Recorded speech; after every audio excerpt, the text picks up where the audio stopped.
सिर्फ कुछ क्लिक और सोशल मीडिया का एल्गोरिदम बच्चों को ऐसी दुनिया तक पहुंचा सकता है जिसकी उन्होंने कभी तलाश भी नहीं की। शायद यही वजह है कि भारत सरकार ने अब मेटा को नोटिस भेजा है।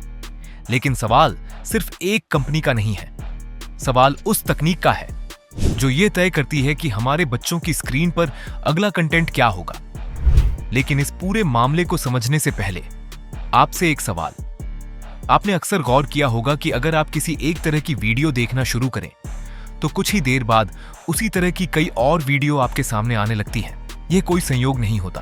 दरअसल इसके पीछे काम करता है सोशल मीडिया का एल्गोरिदम। एल्गोरिदम हमारे हर क्लिक, हर लाइक, हर सर्च और हर सेकंड का हिसाब रखता है। फिर वही तय करता है कि अगली बार हमारी स्क्रीन पर क्या दिखाई देगा। यही वजह है कि एक वीडियो देखने के बाद उसी तरह के कई और वीडियो लगातार सामने आने लगते हैं। इसका उद्देश्य हमारे अनुभव को अधिक प्रासंगिक और सुविधाजनक बनाना होता है। लेकिन अगर यही एल्गोरिदम किसी संवेदनशील, अवैध या हानिकारक सामग्री को बढ़ावा देने लगे तो यही सुविधा सबसे बड़ा जोखिम भी बन सकती है। इसी संदर्भ में भारत सरकार ने मेटा, जो फेसबुक, इंस्टाग्राम और व्हाट्सएप की मूल कंपनी है, को नोटिस जारी किया है। आरोप है कि इंस्टाग्राम पर कुछ ऐसे विज्ञापन और लिंक दिखाई दिए जो बच्चों के यौन शोषण से जुड़ी अवैध डिजिटल सामग्री यानी child sexual abuse material CSAM तक पहुंच आसान बना रहे थे। यहां एक बात समझना बहुत जरूरी है। भारत सरकार ने मेटा को इसलिए नोटिस नहीं भेजा कि प्लेटफॉर्म पर केवल अवैध सामग्री मौजूद थी। असली सवाल यह है कि क्या प्लेटफॉर्म का एल्गोरिदम स्वयं ऐसी सामग्री तक पहुंच आसान बना रहा था।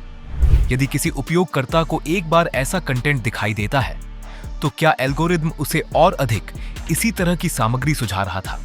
यही जांच का सबसे महत्वपूर्ण पहलू है।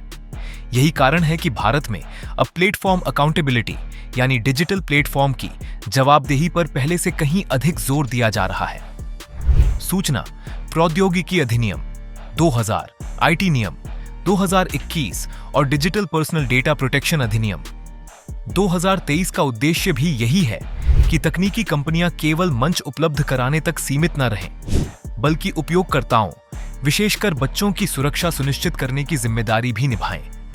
दरअसल यह चुनौती केवल भारत की नहीं है।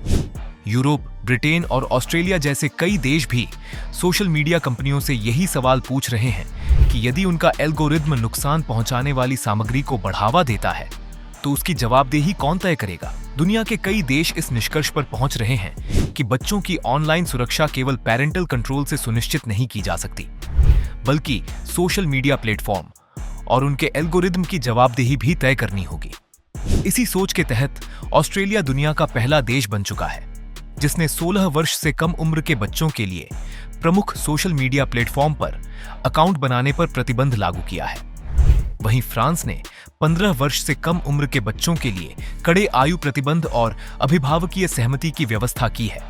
इसके अलावा नॉर्वे, स्पेन, स्लोवेनिया, मलेशिया और इंडोनेशिया जैसे देश भी बच्चों की सोशल मीडिया पहुंच को सीमित करने या न्यूनतम आयु सीमा लागू करने की दिशा में कानून बना रहे हैं। यानी दुनिया भर में सवाल अब केवल ये नहीं है कि प्लेटफॉर्म पर क्या मौजूद है, बल्कि ये भी है कि प्लेटफॉर्म अपने एल्गोरिदम के जरिए बच्चों तक क्या पहुंचा रहे हैं और उसे रोकने की जिम्मेदारी आखिर किसकी होगी।